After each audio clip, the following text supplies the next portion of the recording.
Miles Danner poussait un chariot de nettoyage dans la salle de conférence du 38e étage lorsqu'il aperçut une enveloppe en cuir coincée sous une chaise. À l'intérieur se trouvait une liasse d'argent liquide, 100 $. Aucune caméra ne filmait directement ce coin de la pièce. Personne ne savait qu'il l'avait vu. Miles resta immobile quelques secondes, puis emporta l'enveloppe jusqu'au poste de sécurité et signa un rapport afin qu'elle soit restituée dans son intégralité. Il ignorait que, depuis la passerelle vitrée située au-dessus, la directrice générale Helena Whitmore avait observé toute la scène. Le lendemain matin, son assistante entra dans la salle de pause du personnel d'entretien. Tous les regards se tournèrent vers Miles. « Madame Whitmore veut vous voir immédiatement. » La nuit où Miles avait trouvé l'argent avait commencé comme n'importe quel autre service. Le groupe Whitmore Meridian organisait une vente aux enchères privées pour ses meilleurs clients, et un sac de coursier destiné à un transfert bancaire nocturne avait été oublié sous une chaise dans la salle de réception de la direction. Les traiteurs étaient partis depuis presque une heure. Les guirlandes lumineuses près des fenêtres brillaient encore au-dessus de coupes de champagne vides que personne n'avait pris la peine de ramasser. Miles traversait la pièce avec la même méthode qu'il appliquait partout, sans se presser, avec un rythme régulier, hérité d'une autre vie. Il remarqua le sac en essuyant les petites tables, vérifia l'étiquette scellée sans toucher davantage au contenu, puis resta un instant à réfléchir. Il examinait chaque décision comme il le faisait autrefois dans son ancien emploi, en pesant les exigences des procédures face à ce qu'une personne pourrait tenter de faire sans se faire prendre. Mais il n'y eut pas vraiment de débat, seulement l'habitude silencieuse de faire les choses comme elles devaient être faites. Il poussa directement le sac jusqu'au poste de sécurité au lieu de terminer sa tournée. Il le posa sur le comptoir comme il aurait autrefois posé une pile de factures. Le gardien de nuit faillit lâcher son café lorsqu'il compta le total. 100 $, intact, toujours scellé comme l'organisatrice de l'événement les avait laissés. Miles demanda un reçu complet avant de repartir. Il observa les mains du gardien trembler légèrement tandis qu'il remplissait le document, puis remonta et reprit son nettoyage comme si rien d'inhabituel ne s'était produit. Parce que pour lui, rien d'inhabituel ne s'était produit. Depuis l'étage supérieur, Helena avait surpris une grande partie de la scène à travers les vitres de la réception. Elle terminait un appel tardif au sujet du calendrier Northbridge lorsque le mouvement en contrebas avait attiré son regard. Elle était restée près de la rambarde bien plus longtemps que nécessaire, observant un homme en uniforme gris emporter plus d'argent que la plupart de ses employés ne gagnaient en 2 ans. Une assistante se tenant près d'elle lui demanda si le concierge comprenait seulement ce qu'il avait entre les mains. La réponse d'Helena fut froide et certaine, bien sûr qu'il le comprend. Ce qu'elle ressentit ensuite ne ressemblait pas vraiment à de l'admiration. C'était plutôt de la confusion. Dans son expérience, les gens ne s'éloignaient presque jamais d'une telle somme sans hésiter, sans au moins jeter un regard derrière eux. Helena avait bâti toute sa vision des autres sur une idée simple. Tout le monde finissait par avoir un prix. Et l'homme en bas venait de passer devant le sien sans même ralentir. Elle voulait savoir pourquoi un homme gagnant une infime partie de ce qui se trouvait dans ce sac avait laissé partir cette fortune sans y réfléchir. 2 fois. Le lendemain, sa curiosité s'était transformée en quelque chose qui ressemblait davantage à de la suspicion qu'à de la gratitude. Et cette suspicion devint une convocation. Lorsque l'assistante trouva Miles en train de remplir les distributeurs d'essuie-mains à l'étage de service, le reste de l'équipe se tut. Il essuya ses mains avant de la suivre jusqu'à l'ascenseur. Quelques collègues échangèrent des regards. Personne de leur étage n'avait jamais été appelé ainsi dans les bureaux de la direction. Miles demanda si quelque chose n'allait pas. L'assistante répondit seulement que Madame Whitmore n'avait donné aucune explication. Les portes de l'ascenseur exécutif se refermèrent avant qu'il puisse poser une autre question. Miles monta 38 étages en silence, envisageant toutes les possibilités. Il ne savait pas s'il allait être remercié ou accusé. Helena le laissa debout devant son bureau pendant presque 1 minute, terminant de lire un courriel. Le silence suffisait à lui faire comprendre que ce bureau n'avait pas été construit pour quelqu'un comme lui. La pièce sentait légèrement le cèdre et la peinture fraîche. Derrière elle, la ligne d'horizon étendait la ville comme si elle était minuscule. Miles resta les mains détendues le long du corps, ni nerveux ni impatient de combler le silence. Lorsqu'elle leva enfin les yeux, sa première question ne fut pas un remerciement. « Vous compreniez exactement combien d'argent il y avait dans ce sac ? 100 000 $, répondit simplement Miles. « Avez-vous pris ne serait-ce qu'un seul billet ? Ce n'était pas à moi. » Helena l'étudia comme si cette réponse était trop simple pour être vraie. Elle inclina légèrement la tête, attendant une précision qui ne vint jamais. Puis elle porta le premier véritable coup de l'entretien, ne transformait pas le fait de faire le strict minimum en acte héroïque. Sa voix était agréable et mesurée, ce qui rendait l'insulte plus dure encore que si elle avait crié. Miles ne discuta pas, il ne broncha pas, il ne donna pas l'explication qu'elle semblait chercher. Helena lui proposa une prime de 1 000 $ pour son honnêteté, faisant glisser le chiffre sur son bureau comme si cela réglait l'affaire. Lorsqu'il refusa sans hésiter, ce refus sembla l'ébranler davantage qu'une acceptation ne l'aurait fait. Elle ouvrit son dossier du personnel sur l'écran devant elle et admit qu'elle avait déjà examiné son parcours avant leur rencontre. Son ton laissait entendre qu'il s'agissait d'une courtoisie et non d'une intrusion. Elle nota qu'il avait travaillé près de 9 ans comme coordinateur de conformité opérationnelle dans une entreprise de logistique. Son poste consistait à suivre les anomalies, auditer les expéditions et signaler les irrégularités avant même que les cadres ne réalisent qu'un problème existait. Puis elle demanda, presque comme une accusation, pourquoi un homme avec un tel CV poussait maintenant un chariot de nettoyage. Miles répondit seulement que la vie avait changé. Il ne mentionna pas la mort de sa femme. Il ne parla pas non plus de la restructuration qui avait suivi 6 semaines plus tard, le forçant à choisir la stabilité plutôt que l'ambition pour protéger sa fille. Elena l'interrompit avant qu'il puisse poursuivre. « Je n'ai pas besoin de connaître votre vie. J'ai besoin d'informations utiles. » La phrase le frappa exactement comme elle l'avait voulu. Elle expliqua que Whitmore Meridian finalisait un accord de plusieurs centaines de millions de dollars avec une société appelée Northbridge Capital. Depuis des semaines, des détails sensibles sortaient du bâtiment. Des détails qui n'auraient jamais dû atteindre qui que ce soit à l'extérieur. Les gens font rarement attention au personnel de nettoyage, dit-elle en se penchant dans son fauteuil, comme si cette observation était une loi de la nature plutôt qu'une habitude qu'elle partageait elle-même. Elle voulait qu'il remarque qu'il restait tard le soir à l'étage exécutif. Miles comprit immédiatement ce qu'elle lui demandait. Cela n'avait rien à voir avec son honnêteté. Elena ne l'avait pas convoqué parce qu'elle le respectait.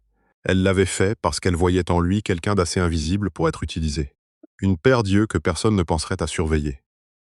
Il accepta de signaler ce qu'il verrait personnellement et qui semblerait être une véritable violation. Mais il précisa, d'un ton qui ne laissait aucune place à la négociation, qu'il ne suivrait personne et ne fouillerait pas des affaires qui ne lui appartenaient pas. C'était une limite qu'il respectait depuis son ancien emploi, la différence entre faire son travail honnêtement et devenir quelque chose qui ressemblait à un espion. Le visage d'Elena se refroidit aussitôt. Ne confondez pas le fait d'être convoqué dans mon bureau avec le fait d'être devenu important. Miles hocha la tête et partit sans un mot, portant avec lui un étrange poids dans l'ascenseur. Elle venait de lui confier une responsabilité qu'elle n'admettrait jamais appartenir à quelqu'un qui méritait d'être écouté. La nouvelle que Miles avait été appelé au dernier étage se répandit parmi le personnel d'entretien en quelques heures. Personne ne connaissait la raison et Miles ne donna aucune explication. Il éludait chaque question d'un haussement d'épaule ou d'un changement de sujet. Dans les jours suivants, la pression autour de l'accord Northbridge devint de plus en plus lourde. La tension à l'étage exécutif se ressentait dès l'ouverture des portes de l'ascenseur. Une sorte d'électricité statique collée aux couloirs et aux réunions derrière des portes closes. Céleste Hargrave, directrice des opérations, affichait plus ouvertement que quiconque son mépris pour le personnel de service. Pour elle, traiter avec politesse les personnes gagnant moins qu'elle était une faiblesse qu'elle refusait de s'accorder. Elle venait d'un milieu riche comme Elena. Mais là où Elena cachait au moins son dédain derrière des mots professionnels, Céleste ne faisait presque jamais cet effort. Un après-midi, Miles poussa son chariot dans l'ascenseur principal parce que l'ascenseur de service était en maintenance. Céleste entra juste derrière lui, ses talons claquant sur le marbre avec l'assurance de quelqu'un persuadé que tout l'immeuble existait pour lui rendre service. Elle regarda le chariot, puis Miles. L'ascenseur de service est à l'arrière. Il expliqua qu'il était verrouillé pour réparation, alors vous pouvez attendre qu'il fonctionne de nouveau. L'ascenseur était presque vide. Rien ne justifiait qu'il ne monte pas avec elle. Pourtant, Miles sortit sans dire un mot, refusant d'en faire une scène inutile. Elena, qui observait la situation à distance dans le couloir, ne dit rien, et son silence sembla plus froid encore que les paroles de Céleste. Peu après, Miles remarqua quelque chose de bien plus inquiétant qu'une insulte. Plusieurs documents portant le tampon confidentiel et le nom de Northbridge avaient été jetés dans une corbeille de recyclage ordinaire au lieu d'être placés dans le conteneur verrouillé, prévu pour la destruction des informations sensibles. Ils étaient là, à la vue de tous, parmi des gobelets de café et des notes froissées. Miles ne lut pas une seule page. Il n'en inclina même pas une vers la lumière pour voir ce qui y était écrit. Cette limite comptait plus pour lui que sa curiosité. Il scella le sac exactement comme le protocole l'exigeait, nota l'heure et l'emplacement précis dans le petit carnet qu'il gardait dans son chariot. Puis signala l'incident au service conformité cet après-midi-là. Lorsque Céleste apprit ce qui s'était passé, elle déclara d'abord que le personnel de nettoyage avait probablement fait une erreur en triant les déchets. Elle le dit avec la facilité de quelqu'un dont la version des faits avait toujours été acceptée sans discussion. Miles lui répondit clairement qu'il avait découvert et signalé lui-même les documents. Il maintint chaque détail, même lorsque son expression passa du mépris à une irritation légère. Elle sourit froidement, au moins, vous avez trouvé quelque chose qui valait la peine d'être nettoyé. C'était le genre de remarque conçue pour blesser sans franchir une limite pour laquelle elle pourrait être tenue responsable. Elena choisit de croire Céleste. Miles fut donc blâmé pour le problème qu'il avait lui-même signalé. Cela commençait à ressembler moins à une coïncidence qu'à un schéma délibéré. Il déposa tout de même le rapport suivant la procédure à la lettre, même si personne ne semblait se soucier de l'existence de ces documents. Plus tard dans la semaine, il vit par hasard Céleste quitter seule l'étage exécutif très tard dans la nuit. Elle se dirigeait rapidement vers le parking, un sac d'ordinateur portable sur l'épaule, alors que son agenda indiquait qu'elle devait être à Chicago pour rencontrer un fournisseur. Miles ne la suivit pas. Il n'enquêta pas davantage. Il résista à la tentation de tirer des conclusions que les faits ne permettaient pas encore de soutenir.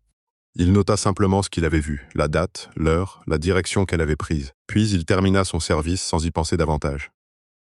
Le lendemain matin, un représentant de Northbridge appela pour demander comment une société concurrente avait appris un chiffre figurant uniquement dans une première version non publiée des conditions de l'accord. Ce chiffre n'avait été partagé qu'avec une poignée de personnes dans le bâtiment. Après cet appel, la pression au sein de Whitmore Meridian explosa. Helena réunit son équipe dirigeante derrière des portes closes pendant presque 2 heures. Lorsqu'ils en sortirent, Céleste avait orienté toute la responsabilité vers les sous-traitants extérieurs et le personnel de nuit. Les seules personnes ayant régulièrement accès au bâtiment après les heures de bureau, et le groupe le plus facile à accuser sans impliquer quelqu'un d'important. Miles devint une cible idéale, un nom capable d'absorber les soupçons sans que les personnes au-dessus de lui aient à répondre de quoi que ce soit. Helena le convoqua une 2e fois. Cette réunion ne contenait plus aucune curiosité, aucun effort pour l'étudier. Elle lui demanda directement ce qu'il avait vu, d'un ton plus sec. Miles lui donna uniquement des faits. L'heure à laquelle Céleste avait quitté le bâtiment, l'endroit où les documents sensibles avaient été jetés, le rapport d'incident qu'il avait déjà déposé, la date figurant dessus et les zones où son travail l'amenait réellement chaque nuit. Helena lui demanda s'il accusait sa directrice des opérations. « Je n'accuse personne », répondit Miles. « Je réponds simplement à la question que vous m'avez posée. Helena n'aimait pas qu'il n'ait pas peur d'elle. Vous êtes très près de la frontière entre être utile et devenir un problème. » Pendant ce temps, Miles découvrait d'autres défaillances que personne ne voulait entendre. Le système d'alimentation de secours de la salle de conférence exécutive était surchargé. L'unité de refroidissement des serveurs audiovisuels fonctionnait de manière irrégulière. 3 tickets de maintenance avaient été discrètement retardés afin de faire paraître les coûts trimestriels moins élevés. Miles envoya avertissement après avertissement. Il ne reçut aucune réponse. Un superviseur lui dit franchement qu'il était concierge et que son travail consistait à appeler la maintenance, puis à les laisser faire le reste. Miles répondit qu'il avait déjà appelé 3 fois sans obtenir de réponse. Rien ne changea. La nuit précédant la réunion la plus importante de l'accord, Miles remarqua que la température dans le local technique montait dangereusement. Il déposa une dernière alerte et vit Céleste ordonner la fermeture du ticket, car elle ne voulait pas qu'un nouveau problème opérationnel apparaisse avant la fin de la vérification préalable. Miles consigna l'échange exactement comme le demandait la procédure. Le lendemain matin, Grant Ellison et son équipe de Northbridge Capital venaient à peine de s'installer dans la salle de conférence. Le café fumait encore devant eux lorsque l'écran principal devint noir, sans avertissement. La visioconférence perdit entièrement sa connexion. Le serveur audiovisuel redémarra 2 fois de suite. La température de la pièce se mit à monter de façon inconfortable pendant que l'unité de refroidissement luttait sous une charge qui la dépassait depuis des jours. Une jeune associée de Northbridge desserra son col, incertaine de savoir s'il s'agissait d'un simple incident technique ou de quelque chose de bien plus grave. Céleste suggéra aussitôt que l'équipe de nettoyage avait probablement débranché quelque chose la veille au soir en lavant le sol. Elle donna l'explication avant même que personne ne la demande. Helena se tourna vers Miles, qui se trouvait avec son chariot dans le couloir, et lui demanda devant les visiteurs ce qu'il avait fait dans cette pièce la veille. Sa voix était suffisamment forte pour que toute la table l'entende. Miles expliqua calmement qu'il n'avait touché à aucun équipement. Son travail s'était limité à vider les poubelles et essuyer la table. Il ajouta qu'il avait déjà signalé le problème précis qui se déroulait maintenant devant eux. Céleste l'interrompit d'un geste de la main. Personne n'a besoin d'une analyse technique de la part du personnel de nettoyage. Helena enchaîna. Vous êtes payé pour laver les sols. Laissez les gens ayant une véritable expertise gérer le reste. C'était l'une des humiliations les plus dures de toute la réunion. Miles se tourna pour partir sans protester et sans défendre sa dignité à voix haute. Mais avant qu'il atteigne la porte, Grant Ellison, resté silencieux jusque-là, posa une question. « Depuis combien de temps aviez-vous signalé cette défaillance ?» Miles se retourna. « J'ai déposé 3 alertes distinctes sur 11 jours. Elles sont toutes enregistrées et datées dans le système de maintenance de l'entreprise. » La pièce devint complètement silencieuse. Le léger bourdonnement de l'unité de refroidissement défaillante parut soudain très fort. Grant demanda à voir les tickets. Pendant que Céleste essayait de rediriger la discussion vers l'ordre du jour, Miles donna les numéros des dossiers de mémoire sans toucher lui-même au système. Même à ce moment-là, il refusait de dépasser ses responsabilités. Un technicien fut appelé et retrouva les dossiers en quelques minutes. Les 3 alertes étaient exactement là où Miles avait dit qu'elles se trouvaient. 2 avaient été fermées sans qu'un technicien ait inspecté l'équipement. La dernière portait une note, reportée selon directive budgétaire de la direction. Cette formule soulevait davantage de questions qu'elle n'en résolvait. Grant commença à interroger l'équipe sur d'autres éléments de maintenance dans le bâtiment, le calendrier d'inspection du système anti-incendie, les certificats des ascenseurs, l'état du générateur d'urgence situé au sous-sol. Miles répondit uniquement à ce qu'il connaissait par expérience directe. Il n'exagéra pas. Il ne devina pas. Il ne combla aucune lacune avec des phrases qui auraient simplement semblé crédibles. Ses années de travail dans la conformité apparaissaient dans la précision de ses réponses, dans sa manière de citer des dates et des numéros de tickets plutôt que des impressions vagues. Grant lui demanda depuis combien de temps il travaillait comme concierge. Avant que Miles puisse répondre, Helena parla à sa place. Suffisamment longtemps. Elle voulait fermer le sujet. Grant la regarda directement. C'est à Miles que j'ai posé la question, pas à vous. Ce fut le premier changement visible de pouvoir cet après-midi-là. Petit, mais impossible à ignorer. Miles expliqua brièvement qu'il avait travaillé dans la conformité opérationnelle avant le licenciement qui l'avait poussé vers le nettoyage. Il le fit sans apitoiement ni désir de se mettre en valeur. Grant comprit presque immédiatement qu'il ne s'agissait pas d'un concierge cherchant à impressionner des gens importants. C'était quelqu'un placé depuis des années dans un rôle très inférieur à ce que son expérience justifiait. Après une courte pause, Northbridge annonça qu'il suspendait la signature jusqu'à ce qu'un audit indépendant des opérations et de la sécurité de l'information soit terminé.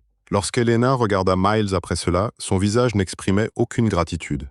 Elle avait l'air d'une femme convaincue qu'il venait de lui faire perdre l'accord qu'elle construisait depuis des mois. Après le départ de Northbridge, Helena convoqua Miles pour la 3e fois. Cette réunion ne contenait plus la moindre trace de politesse.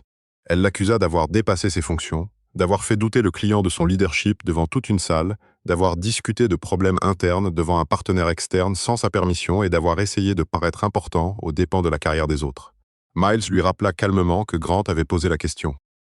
Il n'avait fourni aucune information sans y être invité. Helena répondit qu'il aurait pu dire qu'il ne savait pas. Qu'une réponse vague n'aurait rien coûté et aurait protégé tout le monde dans la salle. Mais je le savais, répondit Miles. Et je ne suis pas prêt à prétendre le contraire. Pas pour vous, pas pour cet accord, pas pour qui que ce soit. Helena lui lança alors l'une de ses phrases les plus cruelles. Quelqu'un dans votre position devrait comprendre quand il faut se taire. Comme si le silence était une compétence qu'il n'avait jamais apprise. Miles répondit sans élever la voix. C'est peut-être exactement ce genre de silence qui explique pourquoi le problème est resté sans solution aussi longtemps. Helena resta silencieuse quelques secondes, visiblement déstabilisée. Elle commença à rédiger une demande de transfert vers une autre installation. Mais avant que cette décision puisse être appliquée, Northbridge envoya une notification officielle exigeant qu'aucun dossier, rapport d'incident ni membre du personnel lié à l'affaire ne soit modifié ou écarté avant la fin de l'audit indépendant. Le nom de Miles figurait directement sur cette liste. Helena ne pouvait donc plus toucher à son poste, même si elle l'avait voulu. L'audit commença presque immédiatement. Il rassembla des éléments que Miles avait documentés pendant des semaines, sans imaginer qu'il finirait un jour par s'emboîter. Le premier élément fut l'historique de maintenance. Il démontrait que chaque avertissement envoyé par Miles avait été fermé sur instruction directe du bureau de Céleste, sans qu'un technicien ne voie réellement l'équipement. Les auditeurs suivirent la piste numérique ligne par ligne, ticket après ticket. Chaque dossier suivait le même schéma. Ouvert par Miles, signalé comme urgent, fermé quelques heures plus tard par une personne disposant d'un accès système de niveau exécutif qui n'avait jamais envoyé de technicien sur place. Le deuxième élément concernait les documents confidentiels de Northbridge jetés de manière inappropriée. Les dates correspondaient exactement aux nuits où Céleste était restée tard à l'étage exécutif. Elles coïncidaient presque parfaitement avec le rapport que Miles avait rempli des semaines plus tôt. Le troisième élément venait des journaux d'accès du bâtiment. Il montrait Céleste entrant dans la salle de stratégie en dehors de toute réunion prévue à son agenda. Des passages de badge enregistrés à des heures que personne dans l'entreprise ne pouvait expliquer.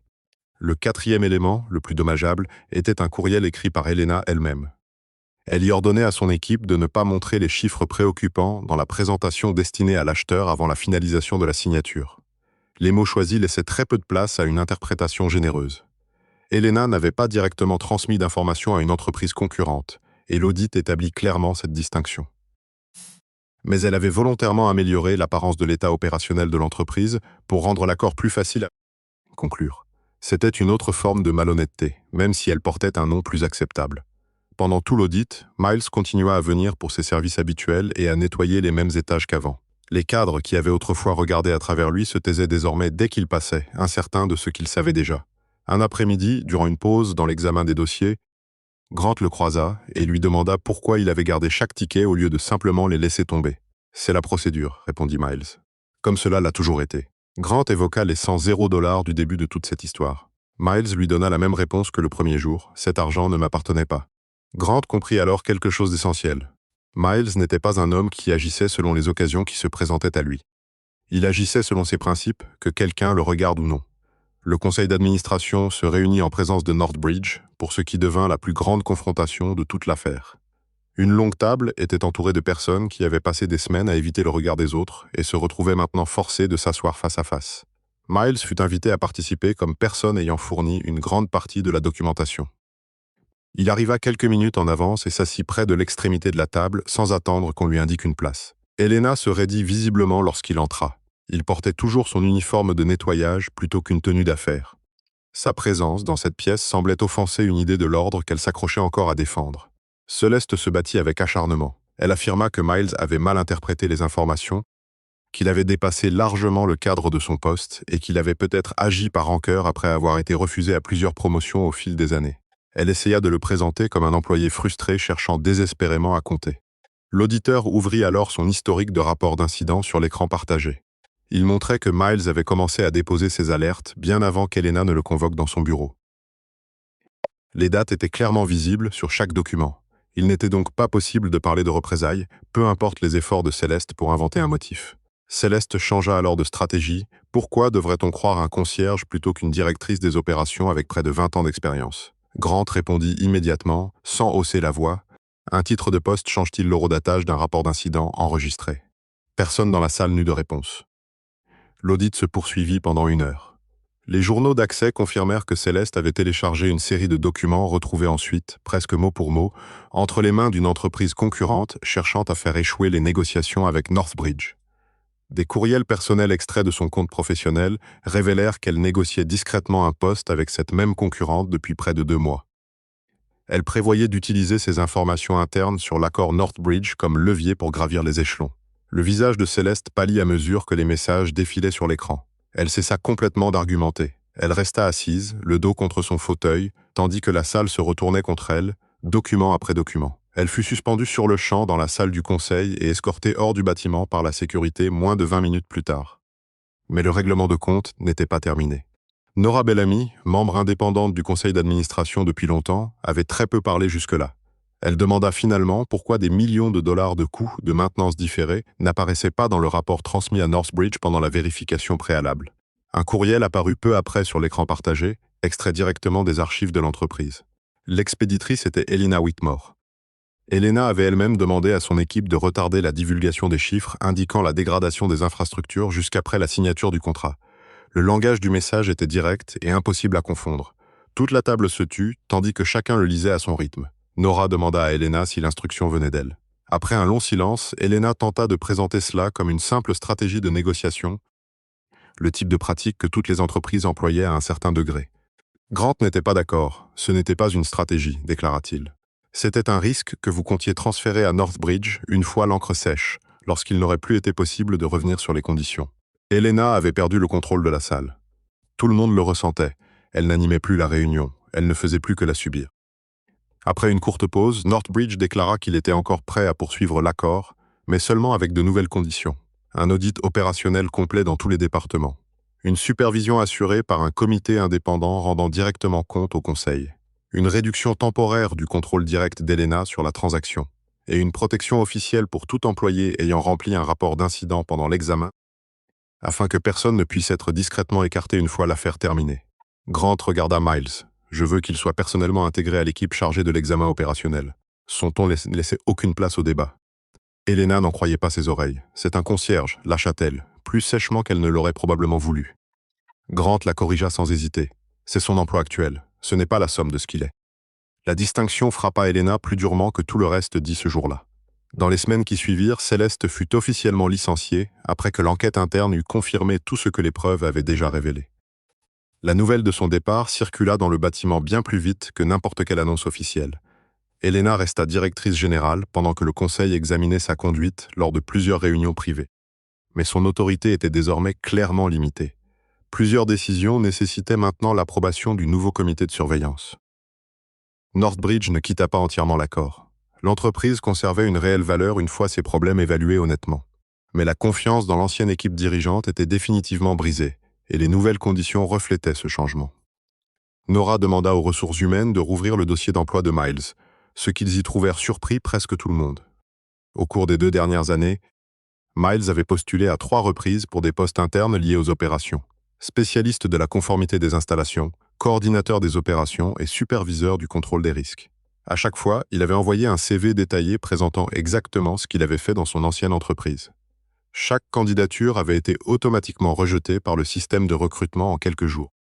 La raison, il ne possédait pas le diplôme universitaire précis exigé dans les offres, malgré ses 9 années d'expérience directe dans les domaines concernés.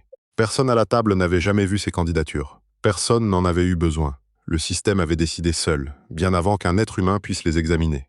Nora demanda directement à Elena si elle avait lu ce même dossier lorsqu'elle avait convoqué Miles pour la première fois. La question était calme, mais impossible à esquiver. Elena admit qu'elle l'avait lu. Sa voix était sensiblement plus faible qu'au cours de leur réunion précédente. Nora lui demanda pourquoi, sachant ce qu'il avait accompli et pourquoi le système l'avait rejeté, elle n'avait jamais transmis son dossier aux opérations pour une seconde évaluation. Elena répondit honnêtement, même si cela lui coûta parce qu'il était concierge. C'était l'explication qu'elle avait répétée pendant des semaines.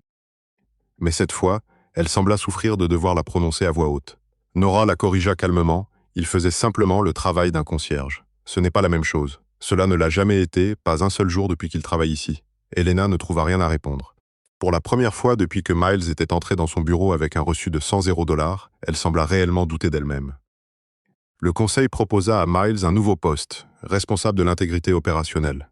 C'était une vraie progression, mais elle correspondait à son parcours réel plutôt qu'à une ascension irréaliste vers une suite exécutive qui aurait été vide de sens. Son salaire devait presque tripler par rapport à ce qu'il gagnait au sein de l'équipe de nettoyage. Son nouvel horaire lui offrirait enfin la stabilité qu'il cherchait depuis des années. Et pendant toute la période de réforme, il relèverait directement du comité indépendant de surveillance, et non d'Elena. C'était une structure sur laquelle Nora avait personnellement insisté. Miles n'accepta pas immédiatement. Il lut attentivement chaque responsabilité inscrite dans l'offre, posa plusieurs questions précises sur l'étendue de ses pouvoirs et son autorité avant de signer quoi que ce soit. Les mêmes habitudes qui avaient fait de lui un excellent professionnel autrefois revenaient naturellement. Grant lui dit qu'il ne semblait pas particulièrement surpris par tout cela. Il observait Miles parcourir les documents avec un calme presque étrange après tout ce qui venait de se produire. Miles répondit qu'il avait déjà exercé exactement ce type de travail, des années plus tôt, sous un autre titre et dans une autre entreprise. Grant précisa qu'il parlait non pas du travail, mais de la reconnaissance, du fait que l'entreprise ait enfin compris ce qu'il valait.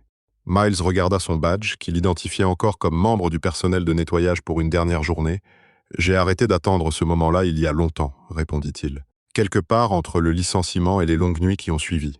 Quelques jours plus tard, Miles reçut un message lui demandant de venir voir Madame Whitmore. La formulation était presque identique à celle de leur première rencontre, jusqu'au même ton abrupt de la même assistante. Il entra dans le même bureau où Elena lui avait autrefois dit de ne pas confondre une convocation avec le fait d'être devenu important. La pièce semblait plus petite, même si rien n'avait changé physiquement. Cette fois, Elena ne le laissa pas debout pendant qu'elle terminait un courriel. Elle lui proposa immédiatement de s'asseoir. Sur le bureau, entre eux reposait son nouveau badge fraîchement imprimé. Sa photo avait été remplacée et sous son nom, on pouvait lire en lettres noires simples « Responsable de l'intégrité opérationnelle ». Elena essayait encore de garder une part d'autorité dans son ton. Elle joignit les mains comme elle le faisait toujours avant de dire quelque chose de difficile. Mais l'équilibre dans la pièce avait clairement changé depuis leur première réunion. Ils le savaient tous les deux sans avoir besoin de le dire. « Pensez-vous que je vous dois des excuses ?» demanda-t-elle. La question semblait à moitié sincère, à moitié répétée à l'avance. Miles ne répondit pas comme elle s'y attendait. « Vous devriez peut-être vous demander combien d'autres personnes travaillent aux étages sous le vôtre et que vous n'avez jamais pris la peine de voir. Ce n'était pas cruel, mais cela frappa juste. » Elena repensa à cette première nuit et aux 100 $. Elle admit qu'elle ne comprenait toujours pas complètement pourquoi il ne les avait pas pris. Miles lui rappela une nouvelle fois. « Cet argent ne m'appartenait pas, c'est vraiment toute la raison ?» Oui, rien de plus compliqué. Elena avait passé sa carrière à croire que chaque personne avait un prix quelque part. Miles lui avait prouvé, discrètement et sans jamais lever la voix, que certaines personnes n'en avaient tout simplement pas. Avant qu'il ne quitte le bureau, Elena lui dit qu'il avait sauvé l'accord. Miles la corrigea doucement. « J'ai seulement signalé un problème. Les autres ont mis beaucoup trop de temps à décider de le regarder. » Il partit sans attendre sa réponse. Cette fois, il ne se dirigea pas vers l'ascenseur de service par habitude. Les portes de l'ascenseur principal s'ouvrirent devant lui. Les mêmes cadres qui lui demandaient autrefois de s'écarter pour leur laisser le passage reculèrent maintenant. Silencieusement pour le laisser entrer le premier. Personne n'eut besoin de dire quoi que ce soit. Quelques semaines plus tard, Miles commença son nouveau poste. Chaque matin, il passait encore devant l'équipe de nettoyage de nuit. Il se souvenait toujours du nom de chacun. Il saluait également les agents de sécurité par leur nom à l'accueil. Il refusait de devenir l'un de ces gens qui avaient autrefois regardé à travers lui sans même y penser, simplement parce que son badge indiquait désormais responsable. Northbridge poursuivit encore une fois les risques révélés honnêtement et les conditions ajustées à la véritable situation de l'entreprise. Helena avait encore un long chemin à parcourir face au conseil concernant la manière dont elle avait dirigé l'entreprise. Le règlement de compte n'était pas terminé. Pendant ce temps, Miles rentrait chaque soir dans le petit appartement qui, lui, n'avait pas changé malgré tout le reste.